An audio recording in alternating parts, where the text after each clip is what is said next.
ଗଜପତି ଜିଲ୍ଲାର ମହଣା ବିଧାୟକ ଶ୍ରୀ ଦାଶରଥୀ ଗମାଙ୍ଗ ଗଜପତି ଜିଲ୍ଲା ପରିଷଦ ଅଡ଼ବା ଜୋନ୍ର 6ଟି ଦୁର୍ଗମ ଅଞ୍ଚଳକୁ ଗତକାଲି ଗସ୍ତ କରିଥିବା ଖବର ମିଳିଛି।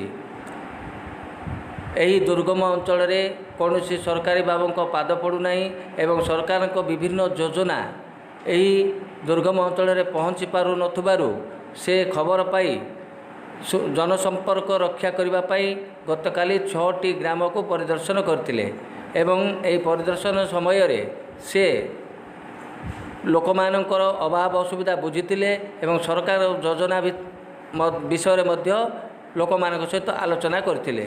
ତାଙ୍କ ସହ ଜାକବ ମାଝୀ ଏବଂ ସେହି ଅଞ୍ଚଳର ବହୁ ସରପଞ୍ଚ ଯୋଗ ଦେଇଥିଲେ। Bureau news Darpadalan TV.